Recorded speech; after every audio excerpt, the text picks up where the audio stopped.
I think a lot of people confused by the new Arabic name, El Hajj Malik El Shabazz. I've always had the name on my passport, Malik El Shabazz, only I only used it in the Muslim world. Well, Hajj is a title that is given to any Muslim who makes the pilgrimage to Mecca during the official Hajj season. One thing that I found in all of my travels was that all of the Africans, not only the Africans, but the Asians and the Muslims, look upon us as their long-lost brothers.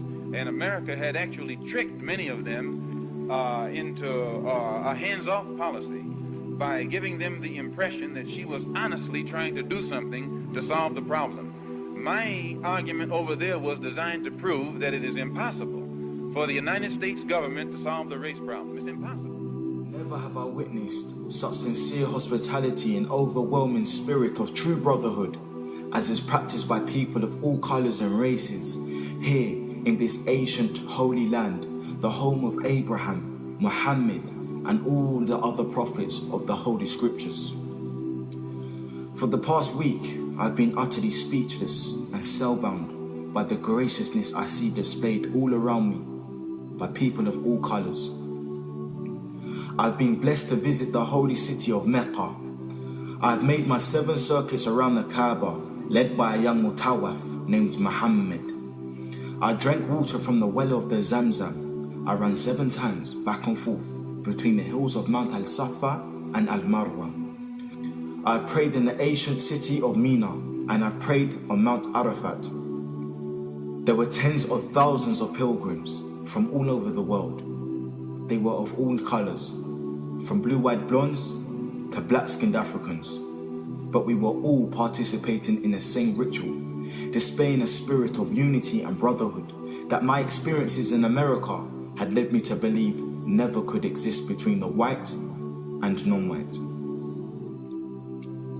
America needs to understand Islam because this is the one religion that erases from its society the race problem. Throughout my travels in the Muslim world, I have met, talked to, and even eaten with people who in America would have been considered white, but the white attitude was removed from their minds by the religion of Islam. I have never before seen sincere and true brotherhood practiced by all colors together, irrespective of their color. You may be shocked by these words coming from me, but on this pilgrimage, what I have seen and experienced has forced me to rearrange much of my thought patterns previously held, and to toss aside some of my previous conclusions. This was not too difficult for me.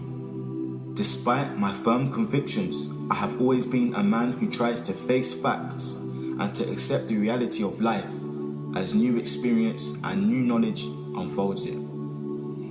I have always kept an open mind, which is necessary to the flexibility that must go hand in hand with every form of intelligent search for truth.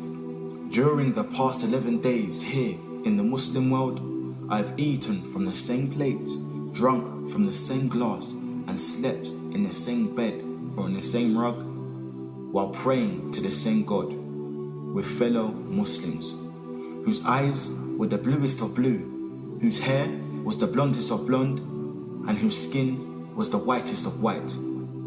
And in the words and in the actions and the deeds of the white Muslims, I felt the same sincerity that I felt among the black African Muslims of Nigeria, Sudan, and Ghana. We were truly all the same brothers because their belief in one God had removed the white from their minds, the white from their behavior, and the white from their attitude.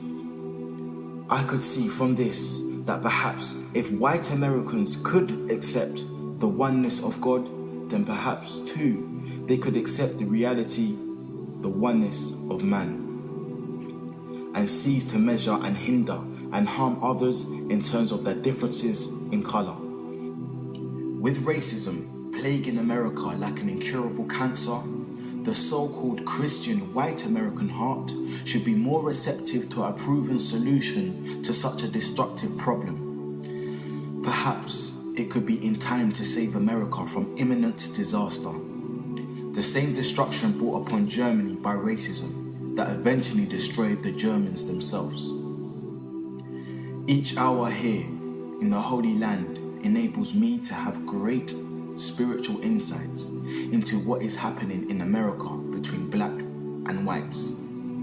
The American Negro never can be blamed for his racial animosities.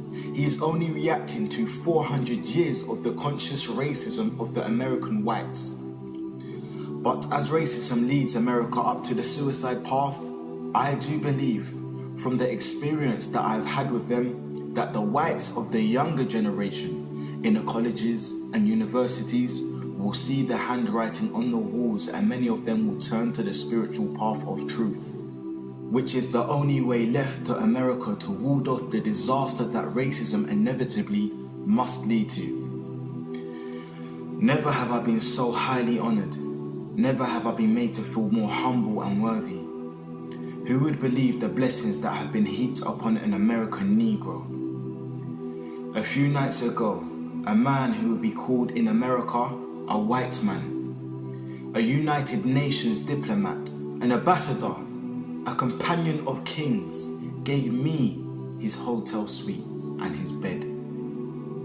Never would I have even thought or dreaming that I would ever be a recipient of such honors.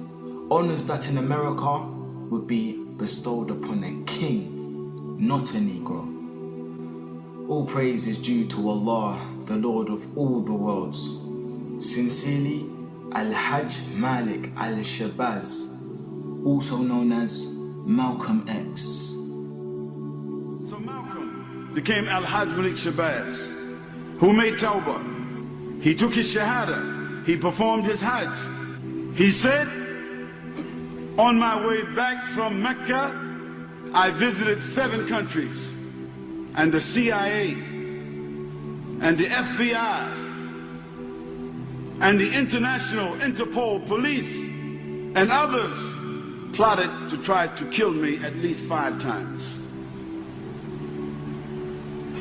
You don't have to ask yourself why they were plotting to kill this man. If I recall, I pointed out that while I was at Mecca making the pilgrimage, I spoke about the brotherhood that existed at all levels and among all people who were there on that Hajj, who had accepted the religion of Islam. And I pointed out that for what it had done, what the religion of Islam had done for those people over there, despite their complexion differences, that it would probably do America well to study the religion of Islam, and perhaps it could drive some of the racism from this society as it has driven racism from the Muslim society.